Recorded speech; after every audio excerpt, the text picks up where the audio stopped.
வணக்கம். நெருப்பு தமிழர். இசையமைப்பாளர் நடிகர் ஜிவி பிரகாஷ், பைந்தவி 2 பேருக்கும் விவாகரத்து.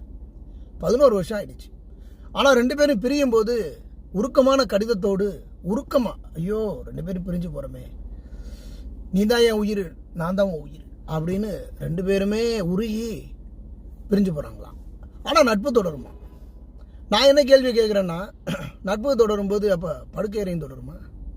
ஒருவேளை ஜிவி பிரகாஷ் ஒரு கல்யாணம் பண்ணிக்கிறாரு, இந்த அம்மா பைந்தவின் ஒரு கல்யாணம் பண்ணிக்கிறாங்க, அப்போ அதுக்கப்புறம் நட்பு தொடருமா? அதுக்கப்புறம் உங்களுடைய படுக்கை அறையும் தொடருமா? தயவுசெய்து இதையும் கொஞ்சம் சொல்லிட்டு போயிட்டீங்கன்னா சமூகத்துக்கு ஒரு பெரிய சேவையாக இருக்கும். ஏன்னா இல்லைன்னா நாளைக்கு பயில்வான் ரங்கநாத மாதிரி ஆட்கள்லாம் திருப்பி கிளம்பிடுவாங்க. பாத்தியா, அவர் இந்த இடத்துல போய் படுத்தாரு, இந்த அம்மா இந்த இடத்துக்கு போய் படுத்துச்சு அப்படின்னு அவெல்லாம் விளக்கு பிடிக்க வந்துடுவான். அதனால தயவு செய்து உங்கள் பிரச்சனைகளை நீங்களே சொல்லிட்டு போயிட்டீங்கன்னா கொஞ்சம் நல்லதாக இருக்கும் அப்படிங்கிறது தான் என்னுடைய வேண்டுகோள்.